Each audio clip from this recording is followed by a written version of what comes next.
On ne se moque pas. Non, du A tout. priori, c'est parti. C'est bon, a priori, c'est... Ok. Donc, est-ce que tu veux commencer ou est-ce que tu veux que je commence? Tu connais mon éternelle galanterie. Donc, on est ici pour vous expliquer un petit peu les missions de l'incubateur, ce qu'est l'incubateur du barreau de Bordeaux, ses missions, ses compétences, et puis pour vous présenter le prix de l'innovation du barreau de Bordeaux, qui récompense des groupes ou des avocats ou des élèves avocats ou des étudiants qui participent à l'innovation juridique. Et voilà, on est là pour vous en parler un peu parce qu'on aimerait bien qu'il y ait certains d'entre vous qui concourent, qui présentent des projets en sachant que cette année, c'est une édition un peu particulière puisqu'elle est dématérialisée, mais surtout, il y a un mentorat. Mais bon, on y reviendra un petit peu après. Voilà, est-ce que tu veux présenter l'incubateur? Je vais y aller, je vais au moins faire la partie historique. Tu me reprendras ensuite sur les actions. Donc, bonjour à tous déjà. Moi, je m'appelle Louis Tannet, je suis avocat au barreau de Bordeaux. Certains me connaissent. Je présente ma consoeur, donc Clémence Michaud, qui est également membre du barreau de Bordeaux. Et nous sommes tous les deux, donc depuis 2017, depuis octobre 2017, membres de l'incubateur du barreau de Bordeaux, puisque l'incubateur à l'époque avait été lancé au moment de la Convention nationale des avocats qui se tenait à Bordeaux, donc en octobre 2017. L'incubateur y a été lancé et il a vraiment pris, entre guillemets, son envol en janvier 2018, quand le vice-bâtonnier, donc à l'époque vice-bâtonnier Pierre Grammage, avait décidé de commencer les actions de l'incubateur. Essentiellement, comme vous l'a dit Clémence, les actions de l'incubateur sont des actions de pédagogie. Vous êtes sûrement tout à fait au courant, mais pour ceux qui ne le seraient pas, vous allez vous en rendre compte assez rapidement. Un certain nombre de confrères n'ont pour l'instant pas encore fait totalement, ou pas du tout, leur transition numérique. Donc l'incubateur a aussi vocation à les aider là-dessus. Et puis également a vocation à questionner la déontologie de l'avocat pour proposer des solutions déontologiques sur certaines questions qui peuvent être posées par les nouvelles technologies. Et enfin, il a la vocation de... Excusez-moi, j'admets en même temps les gens. Il a aussi la vocation de d'aider les gens à porter des projets innovants au sein de la profession. Et je vais laisser sur ces questions-là la parole à Clémence, qui elle-même, si vous avez des questions là-dessus, n'hésitez pas, porter et développer une Legal Tech au sein du barreau de Bordeaux. Oui, alors effectivement, comme l'a dit Louis, l'incubateur, c'est une petite équipe, hein. On a à peu près 10 personnes, 10 membres vraiment actifs. Moi, j'ai rejoint l'équipe, je crois, en 2018. Donc, pour vous faire un petit point sur mon parcours, moi, j'ai prêté serment en décembre 2015. J'ai exercé en qualité de collab tout de suite après. Ça s'est pas très bien passé. Et donc, j'ai cherché une solution pour développer ma clientèle, pouvoir m'installer et du coup me distinguer de mes chers confrères. Il faut savoir qu'on est à peu près 1800, si je ne me trompe pas, Louis, on doit être à peu près 1800 avocats au barreau de Bordeaux. Donc, vous imaginez bien que c'est un petit peu compliqué de tirer son épingle du jeu. En tout Et cas, on était 1800 avant Covid. voilà. Donc, Bah, on n'a pas fait le point depuis, mais voilà. Et donc, moi, j'ai commencé à me pencher un peu sur la partie technologique que j'aime bien faire. Et à me pencher particulièrement sur les legal tech et à voir ce que je pouvais faire moi en tant qu'avocat. Est-ce que j'avais le droit de monter une legal tech ou pas? Est-ce que vous savez tous ce qu'est une legal tech? Ou est-ce qu'il faut que je fasse un point là-dessus? Je veux bien un petit point sur les legal tech, merci. Alors, une legal merci pour ta participation. il y en a moins qui répond, c'est cool. Une legal tech, c'est une société, souvent ce sont des startups, qui mettent la technologie au service du droit sous diverses formes. Ça peut être des plateformes qui aident par exemple à la mise en lien entre l'avocat et le justiciable. Ça peut être des plateformes qui permettent aux avocats de travailler plus efficacement et de faire moins d'activités un peu chronophages. Enfin, voilà, ça a vraiment de multiples activités. Et donc, c'est principalement technologique. En me penchant sur ce point-là et sur ce que je faisais, c'est-à-dire que moi j'étais collab dans un cabinet qui faisait principalement du droit du travail.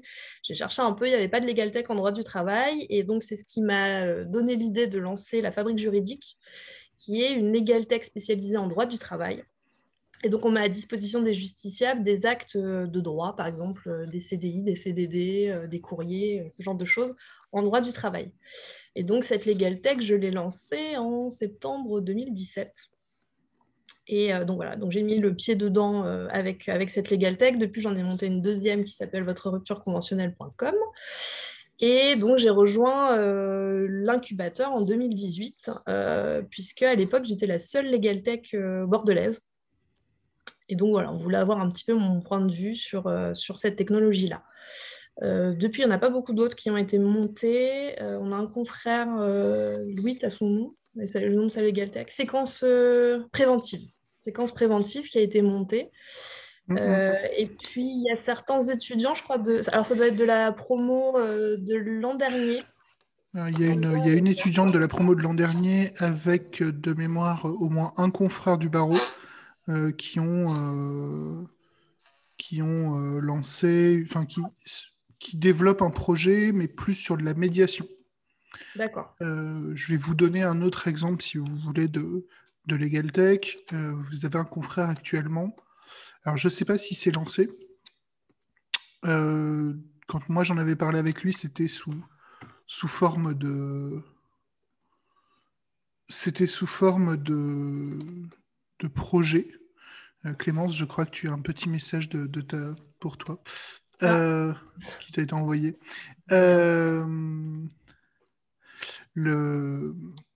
Mais je pense que ça va se développer assez rapidement. L'idée était la suivante de ce confrère, c'était de proposer un site internet pour les avocats mandataires en transactions immobilières, de façon à ce que donc, ces confrères mandataires en transactions immobilières puissent avoir une vitrine pour présenter les biens qu'ils ont sous mandat. C'est comme vous pourriez avoir, par exemple, Foncia ou toute autre agence immobilière qui pourrait avoir un site présentant les biens qu'ils ont sous mandat. Et alors je ne sais pas si c'est passé. Alors, je ne sais pas où ils en sont actuellement. Je vous avoue qu'il faut que je les contacte parce que je suis moi-même mandataire en transactions immobilières. Mais voilà, je n'ai pas plus de renseignements pour l'instant.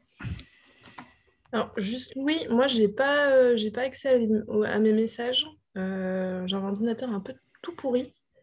Donc, si tu peux me le lire, ça m'arrange. Alors, je ne vais pas donner le nom de la personne, tu la reconnaîtras sûrement, mais c'est une ancienne stagiaire du confrère qui était en partage de bureau avec toi en 2019 et qui te fait un petit coucou. D'accord, très bien. Ok. Coucou. Du coup, pour en revenir à notre sujet, donc Legal Tech, je vous l'ai expliqué, hein, ça concerne plein de domaines différents. Vous avez de la mise en relation, de l'aide à la décision. Je suppose que vous avez tous entendu parler de la justice prédictive. Je ne sais pas si vous êtes un peu formé à ça, si vous êtes penché sur le sujet ou pas. Dites-moi si ça vous connaissez ou pas du tout.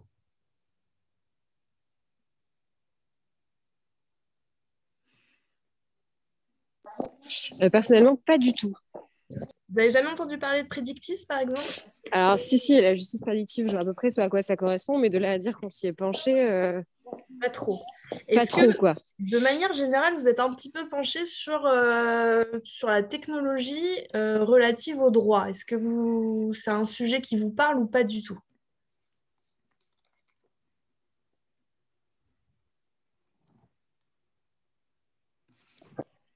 Est-ce que Qu'est-ce que certains... vous entendez Bah, Qu'est-ce que vous entendez par technologie?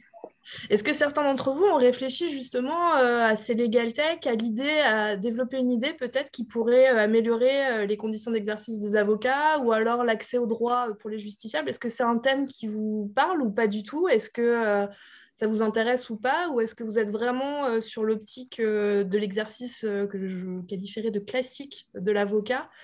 Est-ce que vous êtes un petit peu sensibilisé à ça, à l'innovation juridique ou pas du tout?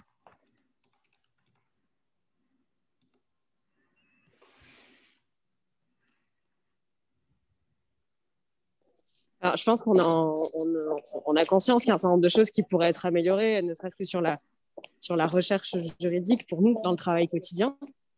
Ouais. Et sur la mise en relation avec le client, c'est vrai qu'on n'a pas de TripAdvisor, par exemple. On n'a pas de choses comme ça qui permettraient de savoir est-ce que ce serait une bonne chose, déontologiquement, etc. Donc, en tout cas, à la fac et à l'école, c'est pas quelque chose sur lequel on nous a formés. Ok. Alors, le TripAdvisor de l'avocat, on va pas y venir tout de suite, hein, Louis? Il y a des sites, hein. Il y a des sites Ça qui existe, essayent de... Ça existe. Il y a des sites qui essayent de malheureusement. noter les avocats, mais les avocats sont très, très réfractaires à ce genre de choses. Je pense qu'on va y venir de toute façon et que ce sera pas forcément une mauvaise chose, mais ce n'est que mon avis personnel. Alors, c'est juste pour que vous puissiez comprendre la réticence des confrères sur ces questions-là. Vous avez un site actuellement qui le permet et contre lequel l'ordre ne peut pas grand-chose, c'est les avis Google. Puisqu'en gros, à partir du moment où vous avez un compte Google Business, il y a des avis qui peuvent être posés dessus et très difficile de les faire retirer, voire même quasi impossible. Et l'ordre ne peut pas vraiment vous reprocher d'en avoir puisque ce n'est pas vous qui les mettez. Ça serait différent si, par exemple, vous mettiez des avis sur votre site. Mais ça, à la limite, ça peut être une question si vous avez si vous voulez dans la suite de la formation. Pour ce qui est du TripAdvisor, de la notation des avocats, quelle est la difficulté? Je vais simplement vous prendre un exemple récent. Une consoeur, également professeur de faculté, a eu un accrochage avec un étudiant sur Twitter, et cet étudiant est allé sur son Google Business et a mis un avis totalement catastrophique par rapport à cette personne. Le problème, en fait, c'est que vous ne pouvez pas valider le fait que la personne a réellement utilisé vos services. Et à la limite, sur TripAdvisor, il y a une manière assez évidente de noter, que ce soit un restaurant ou un hôtel, si le service est défectueux. Pour un avocat, c'est quand même difficile parce que l'avocat peut vous pouvez avoir le meilleur avocat du monde. Si votre dossier est pourri à la base, ça va être difficile d'obtenir un très bon résultat, même si, objectivement, l'avocat a obtenu, entre guillemets, le moins pire des résultats possibles. C'est un peu ce qui freine un certain nombre de confrères par rapport à cette question de la notation. Et oui, parce qu'effectivement, le problème, c'est que, mais ça, vous vous en rendrez compte très rapidement. Si vous gagnez, c'est parce que vous avez un très bon dossier et que le client vous a donné toutes les billes nécessaires à la victoire. Et si vous perdez, c'est de votre faute. C'est pas parce que le dossier était mauvais. Donc, effectivement, on peut se retrouver avec des avis très négatifs alors que l'avocat a très bien fait son boulot. Et puis après, c'est aussi beaucoup dans le ressenti, c'est-à-dire qu'on peut vous donner une très mauvaise note parce que le client a considéré que vous n'étiez pas assez attentif, que le courant ne passait pas, et donc là, effectivement, c'est un petit peu compliqué. Donc voilà, on a des legal tech qui effectivement mettent en relation. Vous avez de la génération de documents juridiques. Il y a une legal tech que vous devez tous connaître sans savoir que c'est une legal tech, c'est l'Exbase par exemple, qui qui génère des actes juridiques. Alors, ce n'est pas automatique, hein, mais ils font des actes juridiques. Vous avez des trames sur l'Exbase. Et puis, c'est du partage de données juridiques. L'Exbase, un peu comme LexisNexis, comme Dallos, comme tous ces éditeurs juridiques, hein, vous avez accès à plein de données et ce sont des legal tech puisque la technologie est mise au service du droit pour aider, pour le coup, des professionnels dans l'exercice de leur métier. Après, vous avez plein d'autres domaines, la preuve, la protection de données, enfin voilà. La legal tech, c'est vraiment un concept très général. Nous, en tout cas dans notre secteur, avocats, les principales legal tech qui ont été montées pour l'instant sont des legal tech qui ont un lien avec la mise en relation. C'est-à-dire que vous avez par exemple un justiciable qui va chercher un avocat, je ne sais pas, en droit du travail, il va taper avocat droit du travail, il va tomber sur un site qui va le mettre en relation avec un avocat spécialisé en droit du travail. Là encore, il y a une difficulté puisque, je ne sais pas si vous le savez, l'apport d'affaires dans notre domaine est interdit. C'est-à-dire que ces legal tech-là ne peuvent pas prendre un pourcentage de l'honoraire de l'avocat puisqu'on n'a pas le droit de rémunérer l'apport d'affaires. Voilà, donc ça, c'est vraiment les legal tech les plus connus. Alors, pour vous en citer quelques-unes, vous avez Cole Lawyer, qui est la plus connue. Et puis, vous avez des legal tech un peu dans tous les domaines.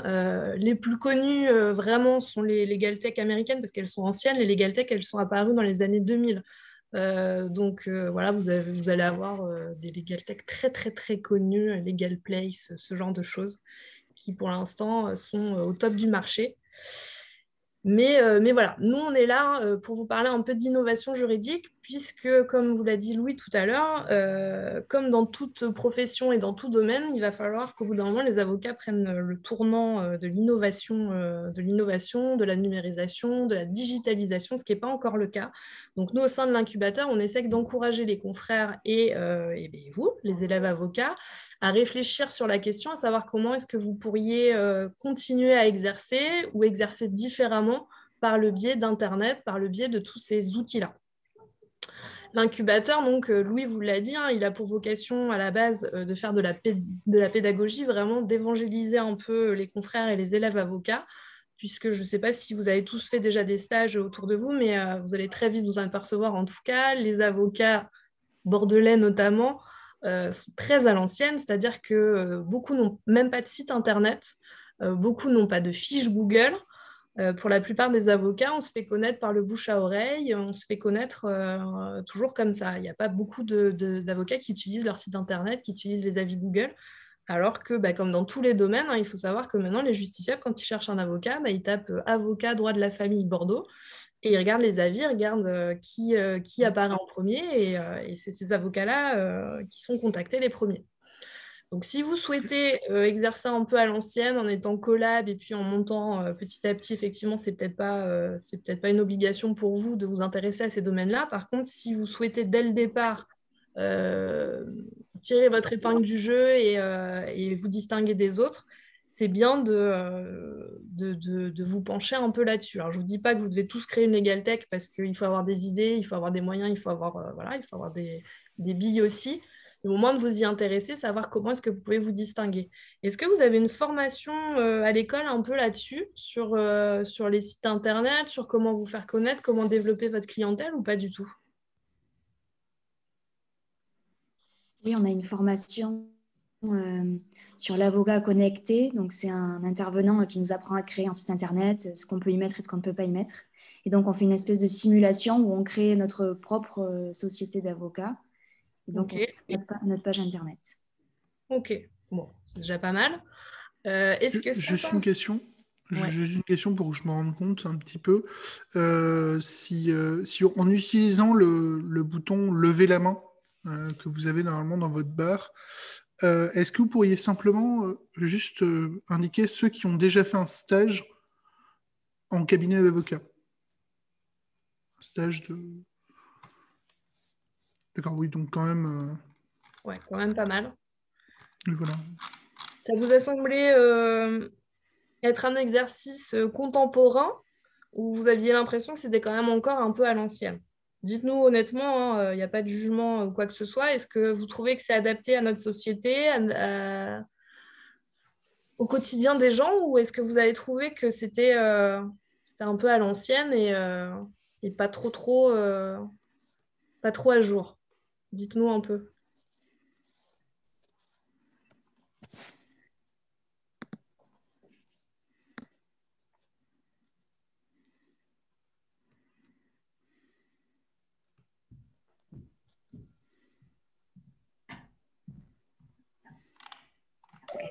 Quand vous dites à l'ancienne, c'est quoi le critère? Alors, pour vous donner mon exemple, hein, moi, quand j'ai commencé, je trouvais qu'on était un peu déconnecté de notre ère, dans le sens où on passe encore par des fax pour certains cabinets. On fait beaucoup par courrier. On fait beaucoup de tâches chronophages qui, pour moi, me semblaient faciles à éliminer. Voilà, moi c'était mon ressenti au départ. Je me suis dit, on utilise encore, enfin certains utilisent encore des codes papier. Alors c'est très bien les codes papier, hein, mais n'ont pas forcément le réflexe de chercher directement sur des éditeurs juridiques justement en ligne. Voilà, moi c'était mon ressenti au départ. J'ai l'impression d'être un peu 10 ans en arrière, quoi. Je ne sais pas si vous avez eu ce ressenti-là ou pas. Alors moi, je me sens mieux avec les codes papier. Donc en fait, je pense que c'est moi qui suis à Et, l'ancienne. ouais. Et Mais sur l'examen. Ouais. je trouve que typiquement, c'est un truc qui est problématique, c'est que les recherches sur l'Axis, par exemple, il y a Doctrine qui travaille bien, je trouve. C'est vraiment plus facile de trouver des choses. Mais l'Axis, Dalloz, quand ça bug pas, c'est-à-dire une fois sur 5, ça marche trop bien. C'est pour ça qu'en fait, on a l'impression que si c'était un peu plus développé, je pense qu'il s'y mettrait plus, en fait. Si c'était un peu plus aisé. Parce qu'en fait, l'ambition de Doctrine, c'est de devenir un peu le Google du droit. Ouais. C'est pas mal, sauf que c'est cher, que tous les cabinets ne le prennent pas. Et donc, forcément, quand on s'y est pas mis dès le départ, je pense qu'il y en a qui sont vraiment à la ramasse. Et si en plus on les met sur Lexis, c'est pas du tout facile à utiliser. Non, c'est vrai. Les moteurs de recherche ne sont pas non plus hyper bien faits. Moi, ce qui m'a pas mal interpellée, c'était les tâches chronophages. Alors, j'entends par là tout ce qui est un peu administratif, tout ce qu'on fait à longueur de journée, des courriers, des machins, des trucs qui pourraient être faits assez facilement. Moi, je trouvais ça hallucinant qu'on en fasse encore. Et du coup, il y a pas mal de legal tech qui permettent justement d'éviter ces tâches-là. Vous avez des logiciels de gestion. Je suppose que quand vous avez fait vos stages en cabinet, beaucoup de cabinets ont des logiciels de gestion. Donc, je suppose que vous avez regardé de type Jarvis, Cessib. Cléos, ce genre de logiciel-là, vous connaissez ça ou pas du tout? Alors oui, pour ma part, là où je suis, ils utilisent Cessib. Voilà. Et ces logiciels-là, par exemple, donc vous avez dû voir un peu comment ça se passait. Il y a des trames d'actes qui sont dedans. Ça vous permet quand même déjà de facturer aussi directement, de faire des choses automatiques qui permettent de gagner du temps. On n'est plus, enfin en tout cas beaucoup d'entre nous maintenant ne sont plus dans l'état d'esprit de travailler de 8h à 21h tous les jours le samedi et de passer sa vie au travail. Beaucoup souhaitent aussi développer leur vie personnelle. Et pour le coup, la technologie permet aussi de faire ça. Moi, dans mon cabinet, par exemple, on a automatisé tout ce qu'on pouvait automatiser. On a réduit un maximum de tâches chronophages, ce qui permet d'exercer en faisant des heures relativement acceptables et sans passer sa vie au cabinet. Donc ça peut être aussi un intérêt. Donc, voilà un peu pour faire le tour des legal tech. À quoi ça sert vraiment une legal tech? On a beaucoup de legal tech qui sont créés par des startups, comme je vous l'ai indiqué, et pas forcément par des professionnels du droit. Pour la simple et bonne raison que les professionnels du droit, en général, n'ont pas forcément les compétences pour les créer. On a des idées, on sait ce dont la profession a besoin. Par contre, on ne sait pas forcément monter un site, on ne sait pas le développer, on n'a pas les compétences commerciales non plus pour se faire connaître et puis développer aussi le business. Donc ça, c'est un point négatif. Mais c'est pour la raison pour laquelle aussi on a souhaité faire un prix de l'innovation un peu différent, puisque cette année, vous pouvez participer en ayant juste une idée et après, on vous aide à construire tout le reste. Donc voilà un petit peu sur les legal tech. L'incubateur, pour en revenir à lui, donc comme je vous ai expliqué, hein, c'est de la pédagogie. On essaye d'évangéliser un peu les avocats à ça et de leur faire prendre conscience qu'on ne peut plus exercer comme avant, que maintenant il va falloir se mettre un petit peu sur Internet et puis développer sa clientèle un peu différemment. On a un axe aussi déontologique, vous le voyez là. Parce que nous, on ne peut pas faire n'importe quoi. Vous le savez, la déontologie dans notre profession, c'est une part hyper importante. Donc voilà, par exemple, en publicité, vous le savez, on ne peut pas faire comme dans le commerce. Il y a quand même des barrières. Donc, il faut savoir se démarquer et créer sa solution, créer son cabinet, tout en restant quand même dans la déontologie. Pour le coup, je pense que toi, Louis, tu veux peut-être ajouter quelque chose sur la déontologie? Oui, on va reprendre là par exemple sur les sites internet. Mm. On va juste faire un petit point rapide.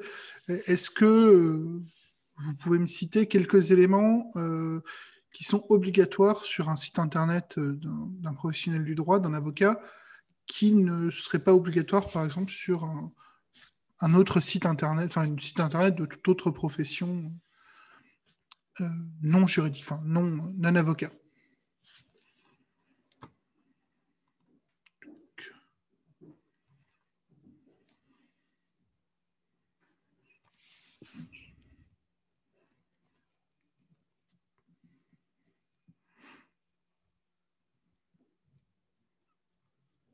Si la question n'est pas claire, vous pouvez me demander de la répéter, il n'y a pas de problème.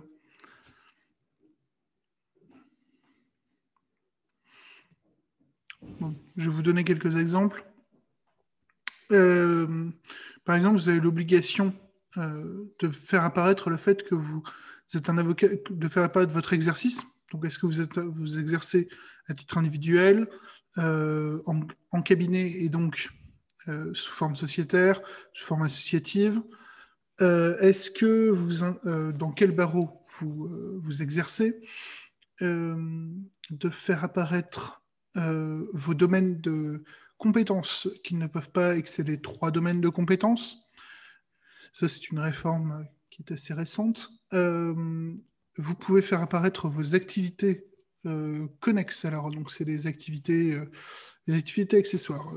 Mandataire en transactions immobilières, mandataire sportif, mandataire d'artiste, par exemple.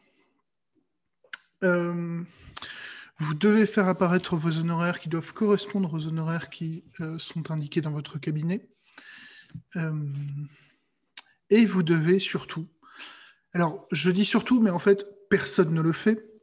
Vous allez très très vite comprendre pourquoi. Vous devez faire valider votre site internet avant de le publier. Et si vous deviez modifier votre site internet, mettons parce que vous ajoutez par exemple une page pour faire un blog au sein de votre site, vous devrez faire valider votre site ensuite. Alors, pourquoi est-ce que personne ne le fait, en réalité? Moi, je l'ai fait. Oui, mais toi, tu es comme moi, tu es une exception. Pourquoi est-ce que personne de sensé ne le fait?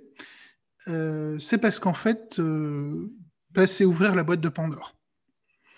Tout simplement, c'est-à-dire que vous envoyez votre courrier au bâtonnier en vous disant que le bâtonnier est quelqu'un qui est là pour vous protéger, etc., machin, tout ça. Et bon, déjà, c'est pas le bâtonnier qui s'en occupe parce que le pauvre a beaucoup d'autres chats à fouetter. C'est donc un membre du Conseil de l'Ordre. Et le membre du Conseil de l'Ordre en question, il va faire ça quand il peut, parce que malheureusement, lui aussi a beaucoup de choses dont il faut qu'il s'occupe. Et s'il doit s'en occuper, c'est comme quand vous cherchez dans un dossier pénal l'exception ou la nullité de procédure. S'il trouve quelque chose, il va le relever, même si c'est infinitésimal. C'est un petit peu le problème. C'est que vous allez avoir un certain nombre de choses qui vont vous être indiquées, qui, passent assez souvent pour de la mauvaise foi caractérisée. Mais bon, c'est un petit peu, voilà, il vous manque ça, même si c'est dit 3 fois, ça n'apparaît pas assez clairement. Voilà. Donc, c'est pour ça que, malheureusement, nous avons encore une profession qui est très formaliste et qui parfois gagnerait un peu plus de souplesse. Ça va venir. Oui. Ça va venir. Ça, c'était vraiment sur l'axe déontologique. Après, on a un axe prospectiviste. Effectivement, sur le site, alors vous pouvez regarder, mais sur le site de l'incubateur du barreau de Bordeaux, on met souvent les innovations qui nous paraissent pertinentes. On essaye de tester des solutions, on essaye de mettre en place des partenariats. Alors, je pense là encore à l'Exbase. On a aussi Lectis, non ? On a qui? Predictis, ouais, c'est vrai. Predictis, qui était... Predictis aussi. Donc, c'est des partenariats qui permettent, par exemple, aux confrères de pouvoir utiliser ces solutions-là à des prix un peu plus attractifs, puisque vous l'avez dit, hein, tout à l'heure, vous l'avez fait remarquer, c'est vrai, beaucoup de solutions sont très chères et les petits cabinets ne peuvent pas forcément se les offrir. Donc, ces partenariats, ils sont hyper utiles, en tout cas à Bordeaux. Et puis après, on a un dernier axe vraiment sur l'incubation pure, c'est-à-dire qu'on essaye d'aider les legal tech qui se montent, notamment les legal tech avocats, puisque nous, on ne fait que les legal tech avocats. On essaye de les faire émerger et puis de les mettre en lumière et de leur donner un coup de pouce si on peut par le biais de notre réseau. Voilà un petit peu sur les axes de l'incubateur. Ensuite, je crois que c'est sur les actions passées. Alors, l'incubateur, hein, Louis vous l'a dit, il est assez récent. Hein, il n'a pas une longue expérience, sans compter qu'on a eu le Covid. Donc, pour le coup, on a été freiné un petit peu comme tout le monde. Donc, on a mis en place des workshops qui permettaient aux confrères, par exemple, de développer leur site internet ou d'avoir une idée, de voir si cette idée, elle était une idée d'amélioration de la profession, voir si cette idée, elle était utile, pas utile, elle était faisable, pas faisable. Voilà, donc ça, c'est des workshops qu'on mettait en place et qu'on va reprendre là prochainement dès qu'on pourra refaire un peu de présentiel. On n'a pas souhaité faire bien entendu, des workshops qui sont ouverts aux élèves avocats. Oui, c'est vrai, et gratuitement. Exactement, ouais. On n'a pas souhaité les faire en distanciel parce qu'on a estimé qu'on avait déjà beaucoup de webinaires, beaucoup de choses comme ça et que très clairement, on n'en pouvait plus. Je suppose que vous êtes un peu comme nous. Les formations à distance, c'est compliqué maintenant. On en a beaucoup trop eu. Donc voilà, nous, on n'a pas souhaité partir sur ce créneau-là. On avait mis aussi en place des cycles de conférences, des tables rondes. On a fait notamment des rendez-vous regards croisés. On est parti à Québec, on est parti au Bénin pour voir un peu ce qui se faisait là-bas. Est-ce que c'était mieux, est-ce que c'était moins bien, est-ce qu'on pouvait s'inspirer ou pas. Donc voilà, on est parti avec des legal tech françaises au Québec. On a échangé avec des legal tech québécoises, avec des confrères québécois. Ce qui a été hyper intéressant. On a fait la même chose au Bénin. On espérait continuer à le faire, mais bon, on a été freiné par le Covid. Et puis voilà. Et l'an dernier, on a lancé notre premier prix de l'innovation, en 2019, qui permettait de récompenser. On avait 3 prix en fait, un prix avocat, prix étudiant et prix coup de cœur. Ils sont assez classiques. Prix étudiant qui récompense un étudiant, prix avocat qui récompense un cabinet ou un avocat, et puis le prix coup de cœur, c'était vraiment la Legal Tech qui avait emporté le coup de cœur de tout le jury. Donc voilà, on a monté ce prix de l'innovation. Je ne sais plus ce que je voulais dire. Là, à venir, on va refaire des workshops et puis on espère des tables rondes très prochainement. Il y aura sûrement un colloque de l'incubateur qui va être proposé, qui portera, alors en partie ou totalement, alors c'est pas encore tout à fait défini, mais sur la preuve numérique et la blockchain.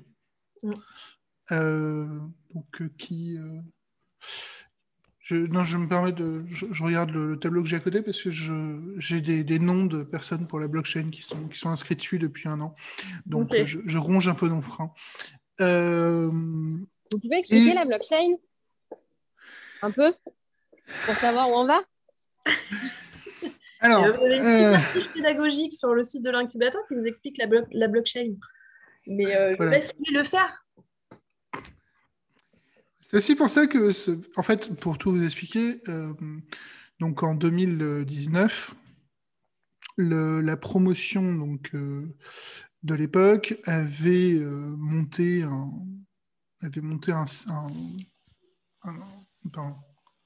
un colloque auquel l'UJA avait donné un coup de main. Et suite à ce colloque, l'école des avocats m'avait sollicité pour... puisqu'il y avait eu des remontées des discussions des élèves de la promo, indiquant qu'ils auraient bien aimé avoir une formation sur la blockchain, parce que pour la plupart d'entre eux, ils ne savaient pas trop ce que c'était. Et qu'ils en avaient entendu parler assez régulièrement. Et donc, l'EDA m'avait demandé s'il était possible d'organiser quelque chose pour le premier semestre 2020. Autant vous dire que rien ne s'est fait. surprenamment. Et donc, j'avais essayé de mettre ça en place, sachant que, je vous avoue, j'aurais besoin moi-même d'une formation sur la blockchain parce que, en gros, la blockchain, c'est quoi? C'est un circuit dans lequel on va valider des actes et ces actes dans ce circuit auront valeur de preuve puisqu'ils auront été validés par des règles qui ont été définies par l'ensemble des participants au circuit. Alors, c'est une version très simple, très simplifiée de la blockchain, mais c'est un système qui permet de valider des preuves qui sont des preuves informatiques en fait. De stocker des informations et de les transmettre. Voilà. Aussi. Non mais je devais, mais voilà, c'est le... et donc,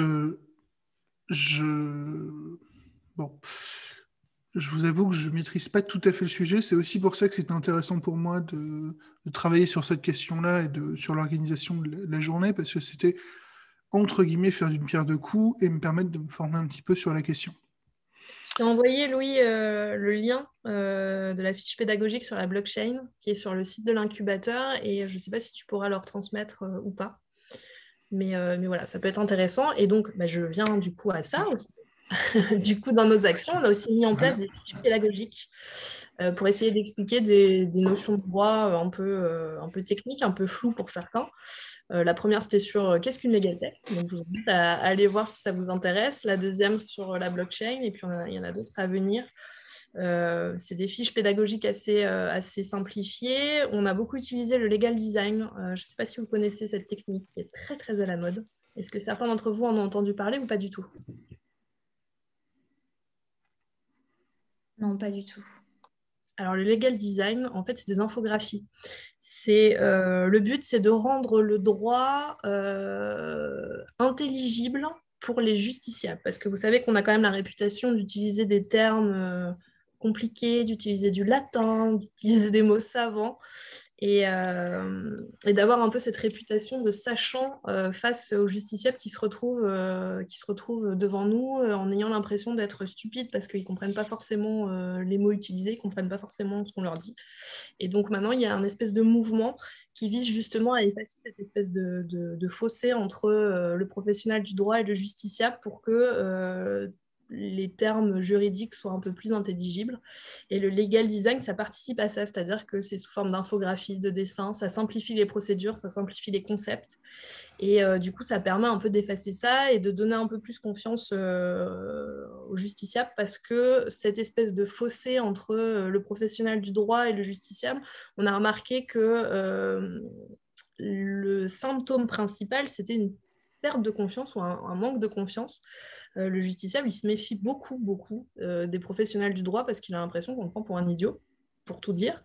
Il a l'impression qu'on l'entourloupe avec des termes techniques et voilà. Donc, du coup, il y a une perte de confiance et on s'est rendu compte que le fait de rendre le droit intelligible, ça permettait de regagner la confiance du justiciable et donc d'avancer un peu mieux dans les procédures et d'avoir cette relation un peu plus saine entre le client et le professionnel du droit.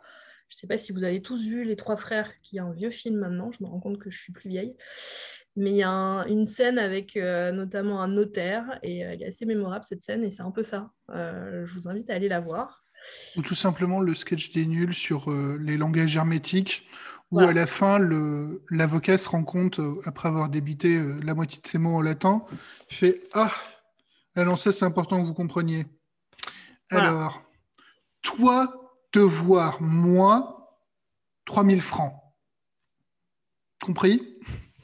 Voilà, donc c'est un peu ça. Et du coup, peu le caricatural. legal design, ouais, c'est un peu caricatural, mais c'est un peu ça quand même. Et le legal design, ça permet justement de rendre le droit intelligible. Donc c'est très à la mode, c'est de plus en plus utilisé. Et donc nous, on a choisi de faire des fiches pédagogiques sous cette forme-là, qui ne sont pas forcément destinées aux justiciables, mais qui sont destinées plutôt aux confrères et éventuellement aux élèves avocats qui ne s'y connaissent pas du tout en technologie, en innovation juridique, pour essayer de leur montrer que c'est pas un gros mot et que c'est à la portée de tous si on s'y intéresse.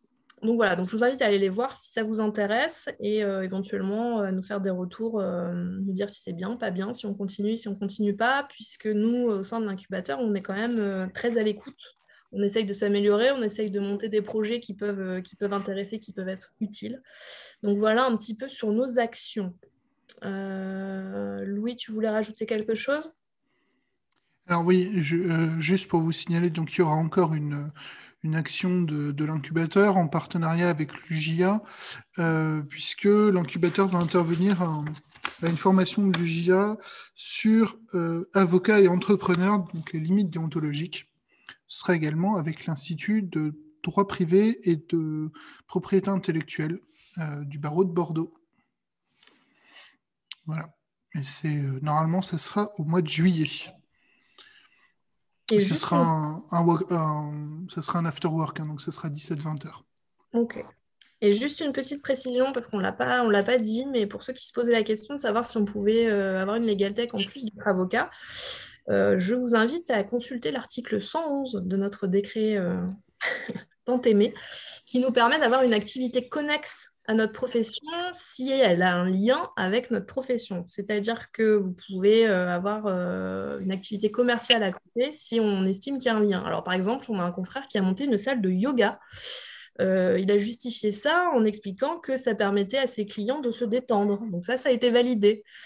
Vous avez le confrère qui à côté de ça fait des. Alors je crois que il donnait des cours de ski.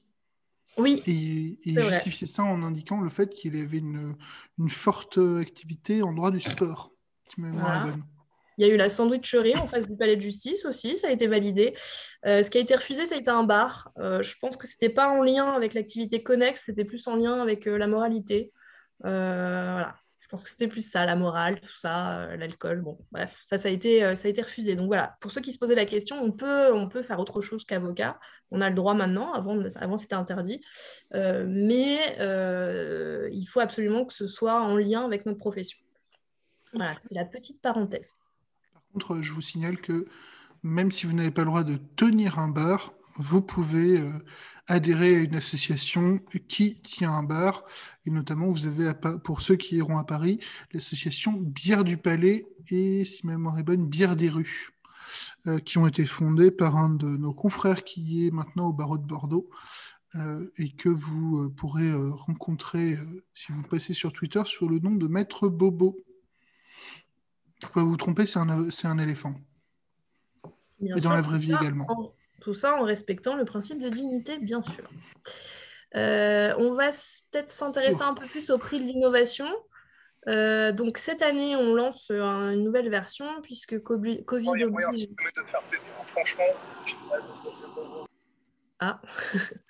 Puisque, donc, comme je vous disais, Covid oblige, ce sera dématérialisé. Par contre, on a lancé un prix qui est, je pense, en tout cas plus intéressant que les années passées, puisque vous pouvez participer en ayant seulement une idée. Et on vous aide un peu à la mettre en place, à la mettre en forme tout au long du parcours. En fait, c'est un mentorat du début à la fin. Donc, vous pouvez vous inscrire très facilement en envoyant un mail, en remplissant un dossier, en ayant juste une idée, en nous expliquant ce que c'est cette idée et comment vous voyez les choses. Et puis, vous avez 2 hackathons. Alors, je ne sais pas si vous savez ce que c'est un hackathon ou pas, si vous avez déjà entendu parler de ça ou pas. Non, pas du tout. Ok, pas du tout. Alors, ça se fait beaucoup dans une école d'élèves avocats, je crois, c'est les Rages, qui aiment bien mettre ça en place. Un hackathon, c'est une journée qui permet de confronter les idées des uns et des autres et de parvenir à une meilleure solution. Vous avez des intervenants qui vont vous aider. Et en gros, là, nous, le premier hackathon, c'est un crash test des idées. Et donc, vous allez avoir des intervenants qui vont vous poser des questions, vous demander si, selon vous, c'est faisable, c'est pas faisable, qui vont pointer du doigt les points négatifs, les points positifs, et qui vont vous aider à un petit peu améliorer tout ça. On a Arthur Sauzé, je ne sais pas si vous connaissez, qui est un YouTuber, ancien avocat, qui participera. Voilà, on a un avocat fondateur de Legal Tech aussi. Donc ça sera le premier hackathon qui sera pour le coup pour vous aider à améliorer cette idée. Et puis on a un second hackathon qui est prévu où là c'est plus axé sur la partie commerciale. On va vous aider à créer un vrai business plan, à voir comment vous pouvez financer aussi votre projet. à vraiment on passe là pour le coup de l'idée à un projet plus concret. Donc là, on a comme intervenant Jarvis, par exemple. Alors, je ne sais pas si vous connaissez Jarvis d'ailleurs. C'est une société qui a lancé un logiciel de gestion de cabinet, un peu comme Cécile et Cléos, mais en plus moderne. Voilà, donc eux vont participer et en fait à la fin des hackathons, normalement vous avez votre idée, elle est plus seulement au stade d'idée, elle est vraiment au stade de projet, puisqu'on a vu si elle était réalisable ou pas, c'est-à-dire qu'effectivement si votre idée c'est de créer le Google du droit comme on a parlé tout à l'heure, mais que vous n'avez pas les moyens et que vous n'avez pas plus que ça va être compliqué. Donc il faut que ce soit quand même une idée réalisable. Mais en tout cas, nous, on vous aidera au maximum à la mettre sur pied et à vous donner un coup de main en utilisant le réseau de l'incubateur et le réseau des membres de l'incubateur pour vous aider dans cette entreprise-là. Et puis à la fin... Donc, Juste, je me permets d'intervenir. Pour ceux qui pourraient être un petit peu... qui pourraient avoir une petite appréhension par rapport au fait que votre projet va être jugé alors qu'il est à l'état de projet dans ces hackathons, ne vous inquiétez pas, les personnes qui ont été choisies par l'incubateur sont aussi des personnes qui ont une certaine bienveillance, qui sauront que ce n'est qu'un projet à l'heure actuelle et qui ne sont pas là pour, comme le dernier des sadiques, vous faire passer le pire moment de votre vie. C'est ça. L'idée, c'est de faire émerger des idées. C'est pas de vous enfoncer. Vraiment. Pour le coup, nous, on est à la recherche d'idées et comme l'innovation juridique, c'est quelque chose qui nous semble important, on est vraiment là pour vous donner un coup de pouce et pas l'inverse, quoi. En tout cas, c'est ce qui s'est passé l'an dernier. Vous avez une étudiante, je crois d'ailleurs qu'elle était de Bordeaux, qui a monté sa Legal Tech, qui a gagné le prix étudiant et qui, du coup, a été incubée par Kedge, l'école de commerce. Et donc, à l'issue de ces hackathons, vous pitchez. Alors, je ne sais pas si vous savez ce que c'est qu'un pitch. C'est une présentation de votre Legal Tech, mais en la rendant un petit peu sexy et en faisant en sorte que le jury soit intéressé, soit interloqué et qu'en gros, on vous retienne. Et à l'issue de ces pitchs, il y a un jury qui va se prononcer et qui va décerner les prix. Donc, encore une fois, prix national, donc le prix avocat, le prix étudiant et puis le prix coup de cœur. Cette année, on a des dotations qui sont quand même hyper intéressantes. Sur le prix avocat, on a Jarvis qui fait un super truc. Ils mettent sur la marketplace. Je crois qu'il y a une dotation en espèces. Enfin voilà, il y a des super trucs. Il y a le prix étudiant, je crois que c'est Kedge encore cette année qui propose d'incuber pendant 1 an, ce qui est quand même hyper intéressant. Et puis le prix coup de cœur, ça doit être Village by CA, si je ne me trompe pas, Louis. Il me semble que c'est ça, encore une fois, Village by CA qui permet de faire connaître un peu le projet en allant de village en village. Voilà. Donc c'est quand même des dotations... Village by CA, c'est en fait le village du Crédit Agricole. Oui, pardon, c'est vrai, j'ai pas précisé. Juste au cas où. Ouais, donc voilà, c'est des dotations qui sont vraiment hyper intéressantes quand on n'a pas forcément les moyens, ce qui est le cas de beaucoup de personnes qui montent leur Legal Tech. Alors, pour en revenir à mon expérience personnelle, moi, quand j'ai fondé ma Legal Tech, donc je vous l'ai expliqué, j'étais collab virée, pour le coup, plus vraiment collab, je venais juste de m'installer. Et puis, j'ai monté ma Legal Tech, mais je n'avais pas forcément de moyens. Donc, après, je connaissais des gens en école de commerce. Voilà, ça m'a permis de monter ma Legal Tech. Mais c'est vrai qu'avoir un petit coup de pouce par Kedge ou par Jarvis ou par l'incubateur, tout simplement, ça peut vous aider. Voilà un peu ce qu'on avait à dire sur le prix de l'innovation. Les résultats se feront le 4 juin, si je ne me trompe pas, le jour de la conférence de presse de la rentrée solennelle, qui est quand même plutôt bien couverte par les médias. Donc là encore, ça donne un petit coup de pouce pour celui qui gagnera.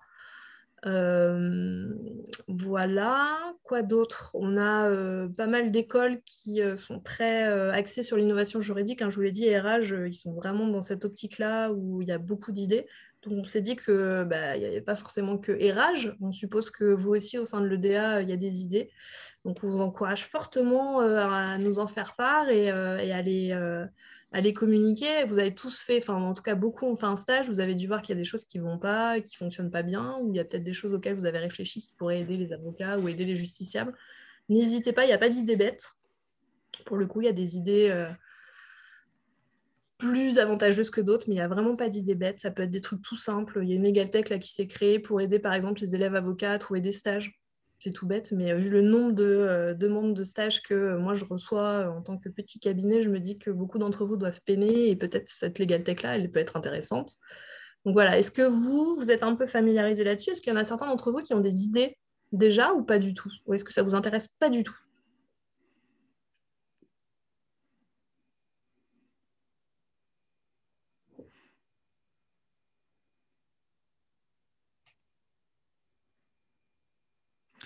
Là encore, rassurez-vous, si c'est l'éventualité qu'un confrère de l'incubateur à qui vous pourriez confier votre idée, si vous avez entre guillemets, peur que le confrère prenne l'idée et aille monter la Legal Tech sans vous, bon, sorti du fait que non, j'allais dire ce serait un confrère particulièrement peu déontologique, finalement. Malheureusement, parfois on peut se poser la question, mais il y a quand même un certain respect au sein de l'incubateur, et pas une surveillance, mais une certaine vérification de ce qui est fait. Donc ce ne sera pas du tout l'objectif des membres de l'incubateur. Voilà, et là, le but, c'est pas de vous demander si vous avez une idée précise et de la lancer devant tout le monde si vous ne souhaitez pas en faire part. C'était vraiment savoir si certains d'entre vous pouvaient être intéressés par ce prix de l'innovation ou pas du tout. Nous, je vous avoue que on est un peu chauvin. On aimerait bien qu'il y ait des étudiants aussi bordelais qui participent. Il y a le prix le concours projet innovant du CNB. Je ne sais pas si vous en avez entendu parler. Qui, là, pour le coup, c'est donc au niveau du CNB qui encourage aussi ces projets-là, projets innovants. Il y a des hackathons, pareil. On essaye de faire en sorte que vos idées puissent se réaliser. Et nous, on est vraiment dans cette optique-là et on aimerait bien qu'il y ait des Bordelais, en tout cas des gens de l'école de Bordeaux qui participent. Donc, si vraiment il y en a quelques-uns qui ont des idées, n'hésitez pas à participer, n'hésitez pas à joindre les membres de l'incubateur si vous avez des questions avant de participer aussi. On est là aussi pour vous répondre. Moi, j'ai pas mal de demandes de confrères ou d'élèves avocats qui me posent des questions sur comment faire une legal tech, est-ce que ça rentre dans la déontologie ou pas. Donc, vraiment, n'hésitez pas. Je pense qu'au sein de l'incubateur, on est tous assez ouverts là-dessus. Vous ne serez pas jugés, encore une fois. Toute idée est bonne à prendre. Et souvent, c'est les idées qui vous paraissent les plus basiques qui marchent le mieux. Hein. Pour le coup, vous avez vu, hein, Predictis, c'est tout bête. Doctrine, c'est tout bête aussi, mais c'est ce qui fonctionne le mieux et c'est ce qui est le plus utile aussi. Donc, est-ce que on va essayer de faire un truc un peu plus... un échange, quelque chose? Est-ce que certains d'entre vous sont intéressés par cette idée ou pas du tout? Est-ce que vous avez des questions sur l'innovation juridique ou sur le prix de l'innovation? Est-ce qu'il ne faut pas des compétences un peu techniques en dehors des compétences juridiques à proprement parler? Tout à l'heure, on parlait blockchain. Est-ce que ce n'est pas des choses non, qui vont être un frein? Je suis une quiche en technologie. Non, en vrai, non. On ne vous demande pas d'avoir des compétences. Moi, par exemple, ce que je vous disais, j'ai eu l'idée, parce que je faisais du droit du travail et qu'il n'y avait pas de legal tech en droit du travail. Par contre, après, comment la réaliser? Ça, ce n'est pas mon problème. Moi, je me suis associée, pour tout vous dire, avec une consoeur, qui à l'époque qui était aussi collab, mais avec qui je me suis associée aussi au sein de mon cabinet d'avocat. Et on s'est associé avec quelqu'un qui sortait d'école de commerce. Et après, on a fait appel à un développeur pour créer notre site et pour créer la marketplace, tout ça, la plateforme. Donc non, moi, j'ai aucune compétence, que ce soit en commerce ou que ce soit des compétences technologiques. Mais mon idée, elle est hyper simple. C'est juste une plateforme qui permet aux gens d'acheter des actes juridiques. C'est hyper simple. Mais par contre, ce n'est pas moi qui l'ai créé parce que je n'ai pas le temps de le faire, parce que ça ne m'intéresse pas et parce que ce n'est pas mon domaine. Moi, mon domaine, c'est les idées, c'est de faire les actes juridiques. Donc, moi, je me suis cantonnée à ce que je savais faire. Et après, mon associé qui sortait d'école de commerce, lui, son taf, c'était de faire connaître la fabrique juridique, de faire parler de nous et de faire en sorte que les prospects viennent à nous. Donc, non, c'est pas un frein de ne pas avoir de ce côté technologique. Et c'est pour ça aussi qu'on a souhaité faire un mentorat dans ce prix-là, c'est parce que beaucoup sont freinés justement par ça en se disant moi j'ai une idée, mais par contre je ne sais pas du tout comment la mettre en place, je ne sais pas comment faire. Et justement, on a créé ce mentorat-là en se disant voilà, ça ne vous coupe pas dans votre idée. Vous avez une idée, elle peut être hyper bonne, mais si vous ne connaissez pas des gens en école de commerce, si vous ne connaissez pas des développeurs, si vous ne savez pas comment coder ou comment créer un site, une marketplace, vous n'êtes pas bloqué. Nous, on va vous aider à le faire. Donc non, vous n'arrêtez pas au côté technologique, technique ou ce que vous voulez. Il faut vraiment réfléchir, vous, au côté juridique. Oui, là, je rebondis sur ce que dit Clémence.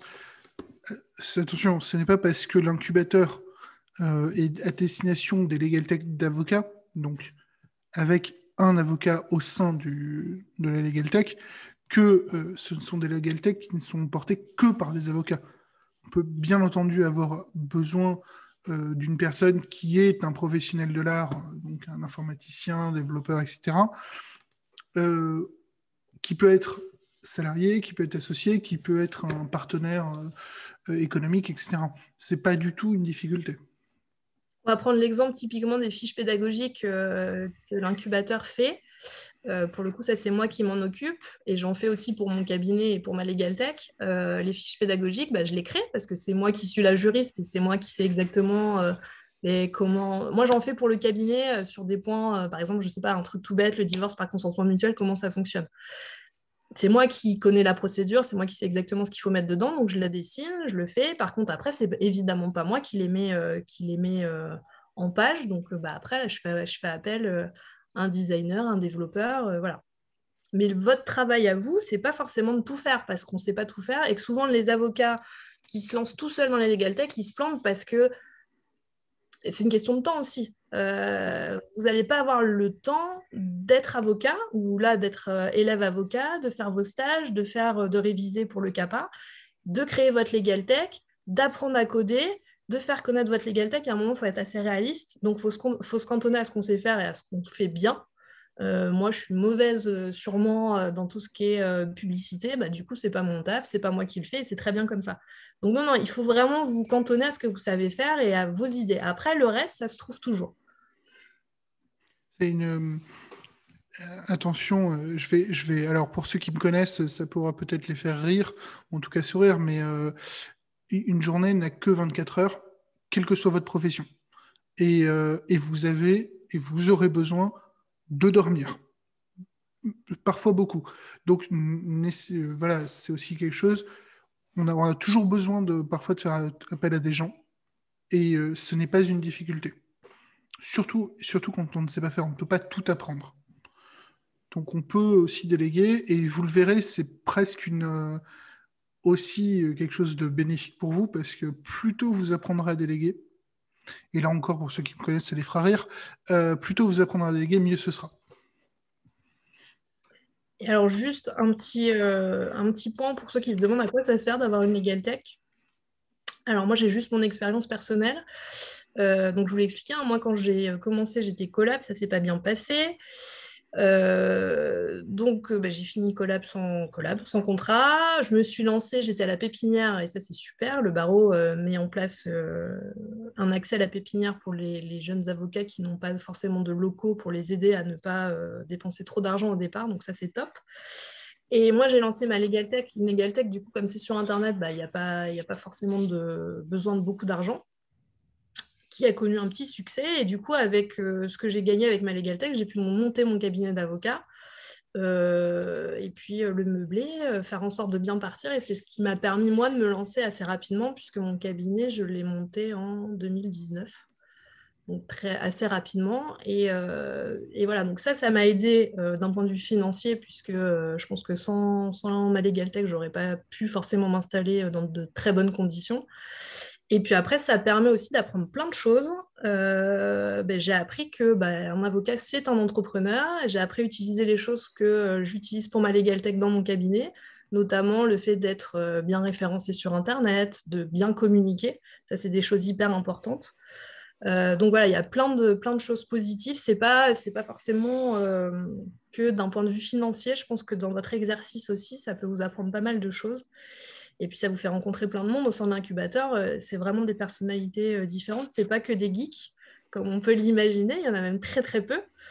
Mais voilà, et puis après, on rencontre aussi d'autres gens. Je vous ai dit, Québec, le Bénin. Enfin voilà, on rencontre plein de personnes. Et toutes ces rencontres-là, forcément, vous apportent des choses nouvelles et vous apportent un autre point de vue. Et ça peut... je pense que c'est hyper utile. Nous, dans notre profession, on a tendance à être très auto-centré et à pas trop regarder ce qui se passe ailleurs. Donc voilà, pour ceux qui se demandaient un peu à quoi ça sert aussi de monter une Legal Tech. Vous ne voyez pas trop d'intérêt. On va peut-être en venir à vous maintenant. Du coup, est-ce que quelqu'un ou certains d'entre vous sont motivés par ce côté innovation juridique ou pas du tout? Et je vous rappelle que j'en connais certains d'entre vous et que je peux donc désigner.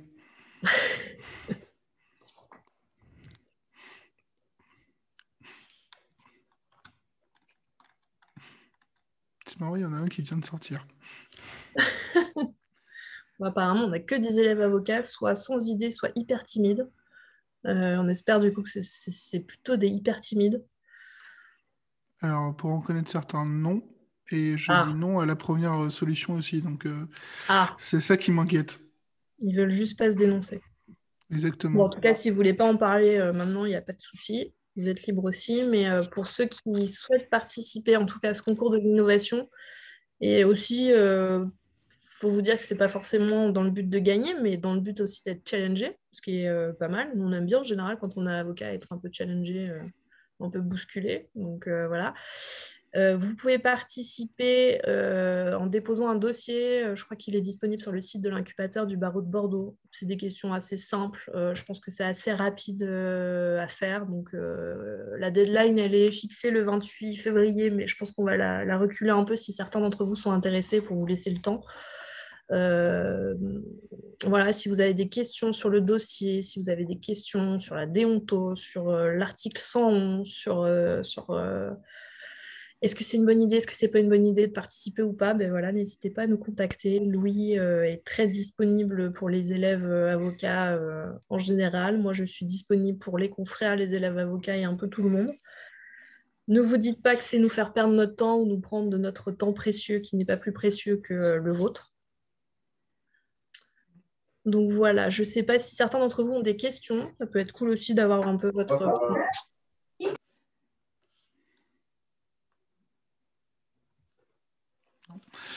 Euh, Juste pour nous contacter, vous pouvez bien entendu appeler à nos cabinets.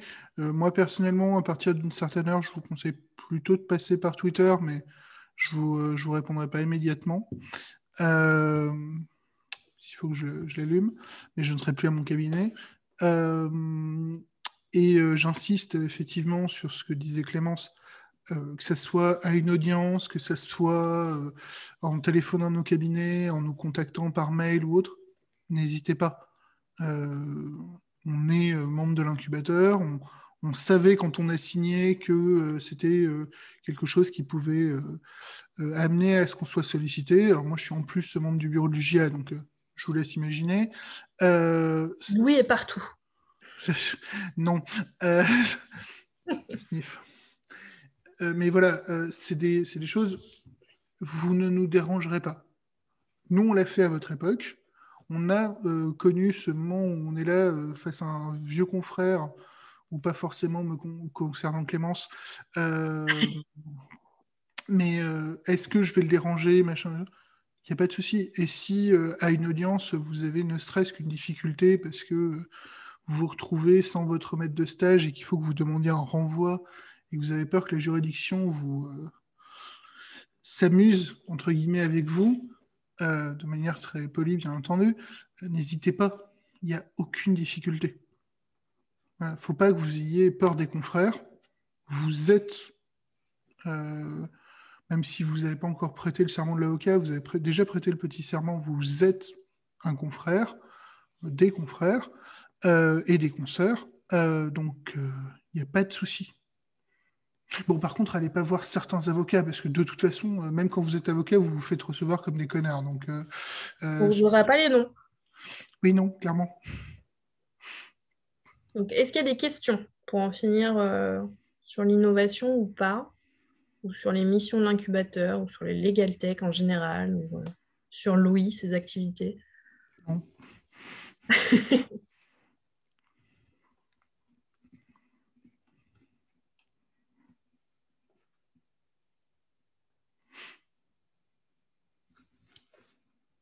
Bon, bah je pense que ce silence est suffisamment éloquent. Donc, on va juste faire un tout petit point sur les partenariats de l'incubateur avec. Alors, vous pouvez voir qu'il y a un réseau national des incubateurs qui, comme tout organisme national de la profession, ne fonctionne pas. Il Ou existe. très peu. Voilà, il existe, mais il fonctionne très peu. Euh, Ah, alors, je vais, puisque je vois une question dans la communication interne, donc je vais mettre dans la discussion l'adresse mail que vous pouvez utiliser pour me contacter et celle pour contacter Clémence.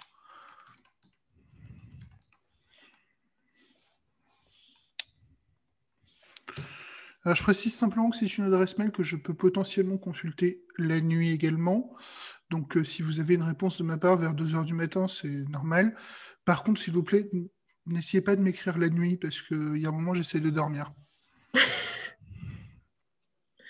Alors, attends, je sais pas si moi je peux mettre la mienne ou pas, ou sinon Si, je te l'envoie. normalement, Non, mais je crois que je peux te l'envoyer qu'à toi, mais alors attends, au pire, c'est pas grave, tu la transmettras. Hop.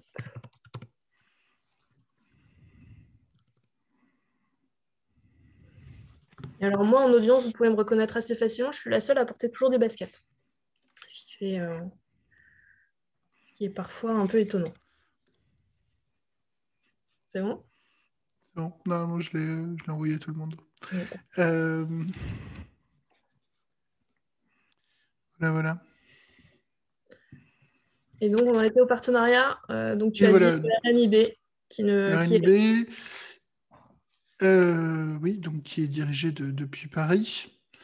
Euh, alors, il y a des conventions avec différentes écoles, notamment avec Kedge. Normalement, alors je sais pas si c'est toujours le cas. En tout cas, nous, enfin moi quand j'y étais, c'était le cas. Il y avait un accord avec Kedge pour que des élèves avocats puissent euh, faire une partie de leur puissent faire leur PPI à Kedge. Alors bien entendu, si vous avez cette possibilité, moi je vous le recommande. Je ne l'ai pas fait personnellement, puisque moi j'ai fait un master 2 à la fac, avec d'ailleurs au moins l'une d'entre vous. Euh, si je ne me trompe pas, bien entendu. Euh, mais tous les échos que j'ai pu avoir de l'expérience qu'ont eu mes confrères à Kedge étaient excellentes. Donc voilà. Et si vous voulez que je vous donne des noms, vous n'hésitez pas, vous m'envoyez un petit mail et puis je, vous, je vous divulguerai les noms de ces confrères qui en plus sont pour certains encore confrères au barreau de Bordeaux et seront tout à fait ravis de partager leur expérience avec vous. Quel j'ai un incubateur aussi. Il y a un incubateur. La fabrique juridique Oui. a été incubée un peu là-bas. Ils sont très sympas et puis ils participent souvent au workshop. Donc il y a un vrai partenariat entre l'incubateur et Catch. Pour le coup, c'est vraiment des relations privilégiées, ce qui peut être intéressant. Notamment si vous n'avez pas ce côté technique et commercial, vous pourrez peut-être rencontrer des étudiants de Catch par ce biais-là. Alors pareil, donc bien entendu, il y a des liens avec les éditeurs juridiques et avec les acteurs de l'innovation de Bordeaux. Alors, malheureusement, j'ai envie de vous dire, pour l'instant, les partenariats existent, mais les actions actuellement sont un petit peu difficiles à mettre en œuvre. Tout simplement parce que, comme vous l'imaginez bien, cette année, ça va être difficile de faire beaucoup de choses en présentiel. Donc, voilà. En tout cas, jusqu'en juin, c'est ça, hein? Alors, on espère... alors, bon, je vais prendre un exemple tout simple, hein. Les fans de football ou de rugby me comprendront. Les dernières infos que j'ai par les Girondins sont que normalement on pourrait revenir dans les stades a priori pour le mois d'août en France. Voilà, donc Donc on n'est pas sur juin. non, mais parce que la saison de toute façon a été annoncée comme se terminant sans public. Ah ok. Août, c'est la reprise de la saison. Donc, moi, personnellement, j'aurais tendance à parier sur une réouverture des restaurants et une possibilité de refaire des événements présentiels à partir de début juin. Ce qui est peu ou prou ce qui s'était passé l'an dernier, hein. Si vous vous souvenez, à partir de 2 juin, les restos étaient rouverts et ça a continué jusqu'à fin octobre. J'aurais tendance, dans une version très pessimiste, à penser que ce sera la même chose cette année. Bon, en tout cas, nous, on va essayer de mettre en place des workshops en présentiel. Si on peut en juin, on les mettra en place en juin. Et encore une fois, Louis vous l'a dit, mais ces workshops-là sont ouverts aux élèves avocats et sont ouverts gratuitement. Donc, n'hésitez pas, c'est toujours bon à prendre. Voilà. Et Alors, ouais, juste parce que je veux faire monter quelque chose qui est intéressant. Donc, un de vos camarades de promotion me fait remonter qu'il est à Cage actuellement. Ah. Donc, je me permets de ne pas donner son nom, enfin, il se désignera s'il le désire.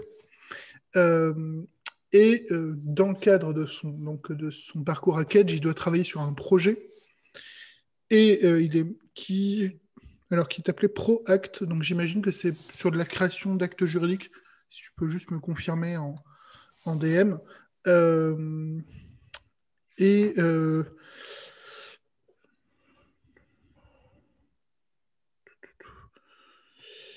Et en gros, alors bien entendu, tu peux me contacter, hein, ou tu peux contacter Clémence, ce sera peut-être plus à même de te répondre sur ce qui est attendu des candidats. Mais effectivement, potentiellement, il pourrait être à la recherche d'une personne pour travailler avec lui, une personne qui a déjà travaillé en cabinet avocat. Et voilà. Si quelqu'un est intéressé pour lui donner un coup de main, ce serait parfait. Ah d'accord, donc pas spécifiquement sur des actes juridiques. D'accord. Merci pour ta réponse. Voilà. Ok. Du coup, on était où dans les partenariats? Les éditeurs juridiques, tu l'as dit? Oui, Ouais. tout à fait. Les acteurs de la... Hop. Et donc sur les moyens de l'incubateur. Ah oui, juste une chose. Donc, il y a eu un projet de chaire de l'innovation à l'Université de Bordeaux. Un projet qui est actuellement en stand-by pour une raison que je vous avoue ignorer. Voilà. Il y a des liens quand même. On avait des intervenants de l'université, par exemple, qui sont partis avec nous à Québec. Donc voilà. Il y a des... Ah oui, enfin, il y a des liens. Enfin, moi, j'avais travaillé sur le projet de la chaire de l'innovation. Oui, c'est vrai. Ouais. Il y avait alors c'est un petit peu deux visions un peu différentes qui rentraient en jeu. Enfin, donc, il fallait peut-être amener à un point commun, mais bon, je pourrais pas vous dire pourquoi pour l'instant c'est en stand-by. Peut-être simplement parce que on a du mal à se motiver. Oui, si. Ouais.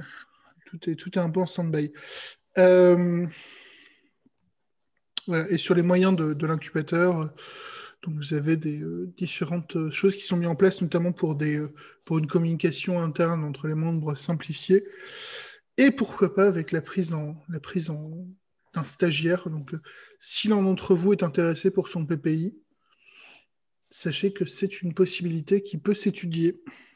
Et on va peut-être avoir bientôt des locaux, notamment au sein de l'école des avocats. Peut-être. Rien n'est confirmé, mais voilà. L'incubateur aura sûrement un bureau au sein de l'école, ce qui vous permettra de venir nous voir si vous le souhaitez. Ce qui permettrait aussi de travailler avec...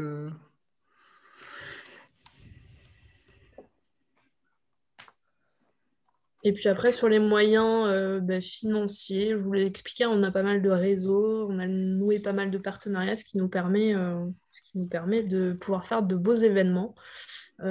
Québec, on était parti avec l'ex-base.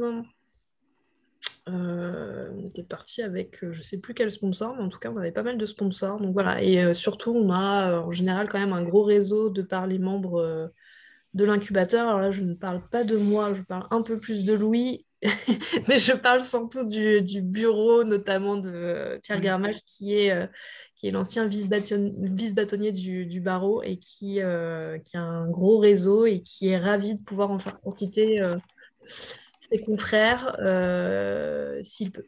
Voilà un petit peu ce qu'on pouvait vous dire sur l'incubateur, ce qu'on pouvait vous dire sur le prix de l'innovation, sur ce qu'on pouvait vous dire aussi sur l'innovation juridique en général. Je ne sais pas si ça vous a donné envie, en tout cas, de vous pencher sur la question ou de changer un peu les choses dans notre pratique, ce qui serait bien. Il faut reconnaître qu'on a quand même une pratique un peu trop traditionnelle et c'est bien aussi de vouloir changer les choses, de ne pas avoir peur aussi de se dire, peut-être que certains justement d'entre vous ont peur de se dire, ah là là, mais qu'est-ce que mes futurs confrères vont penser, notamment les vieux cabinets un peu traditionnels de Bordeaux. C'est pas un gros mot legal tech, c'est pas un gros mot innovation juridique, donc n'hésitez pas à vous lancer et voilà, il y aura toujours des gens qui vous vont critiquer, il y aura toujours des gens qui vous applaudiront et parfois ce sera même les mêmes, ce seront même les mêmes qui vous critiqueront puis vous applaudiront. Donc voilà, dans ce métier-là, il faut savoir un peu tracer sa route et savoir où on va et comment on y va sans forcément prendre en compte les avis des uns et des autres et avoir peur un peu du jugement des autres, parce que c'est une profession, vous avez dû le voir en stage, hein, qui est un peu difficile parfois, psychologiquement. Donc voilà, il faut vous rassurer en tout cas sur ce point-là. Vous avez le droit de penser différemment, vous avez le droit d'exercer différemment et vous avez le droit de le dire et de faire en sorte que ça change. Voilà. Voilà, tant que vous êtes dans les limites déontologiques, Oui, que vous ne... Vous pouvez, bien sûr, vous avez des confrères qui vont, mais de manière, la plupart du temps, de manière tout à fait bienveillante, on vous dire, attention, là, peut-être zone rouge, fais attention à ton projet, etc. La plupart du temps, sachez que ce seront des confrères qui sont tout à fait bien intentionnés. Et puis, parce qu'il ne faut pas se le cacher non plus, vous trouverez toujours des confrères qui n'ont jamais rien fait de leur vie à part être... voilà, enfin, à part... alors, ce qui est déjà beaucoup, hein, développer un cabinet, parfois à peine, mais qui auront bien entendu un avis sur tout et n'importe quoi, et qui considéreront que parce que vous n'êtes pas exactement comme eux, vous êtes forcément le diable. Donc, rassurez-vous, on le vit très bien. Euh, et vous pouvez tout à fait leur dire, alors en termes polis et élégants, mais d'aller se faire foutre. Voilà, c'est pas un problème. Euh, et si vous avez des difficultés à formuler cette phrase en termes élégants, vous vous inquiétez pas, je vous donnerai quelques punchlines qui sont tout droit sortis du XVIIIe siècle et qui sont donc parfaites pour ça. est-ce que certains d'entre vous veulent aborder quelque chose, poser une question, faire une remarque, ou est-ce que vous êtes saoulés? On le comprendrait, hein, vous inquiétez pas.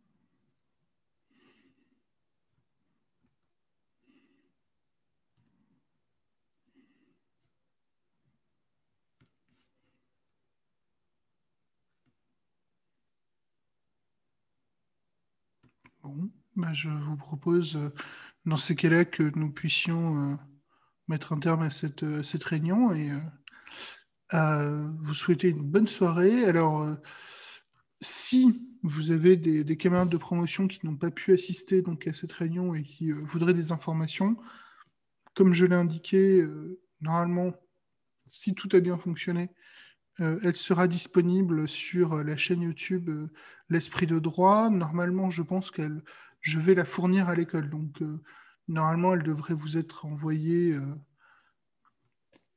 je ne sais pas trop comment, par l'école. Mais voilà, Peut-être enfin, peut-être que ce sera aussi sur le site de l'incubateur, oui, bah ça, éventuellement. enfin, je fournirai aussi à l'incubateur, il n'y a pas de Ouais, je pense difficulté. qu'on la mettra aussi en ligne. Et puis n'hésitez pas à nous envoyer des mails. Moi, je réponds pas la nuit, parce que je vais retrouver mes heures de sommeil depuis peu de temps. Donc j'en profite un peu, mais je réponds la journée. Oui, à ma différence, moi, la journée, généralement, non. Voilà. Euh, Bon. bon, Si ok, c'est bon pour vous, on vous souhaite une bonne soirée. On vous souhaite de bien plancher sur le dossier du prix de l'innovation pour ceux qui voudraient le remplir. Et voilà, on est encore à votre disposition si besoin. Et bon courage pour la suite de vos études, bon courage pour vos stages, pour les cours, pour le CAPA. Vous avez passé le plus dur. Et voilà, et bientôt on se verra sûrement dans les couloirs du palais avec plaisir. Si vous avez et si vous avez besoin pour des stages, vous n'hésitez pas. Vraiment, on Aussi. Au revoir à tous. Au revoir à tous, bonne soirée. Merci, au revoir. Merci, au revoir. Merci, au revoir. Merci, au revoir. Merci. Merci, Au bonne revoir. soirée. Merci, au revoir. Merci, au revoir. Merci.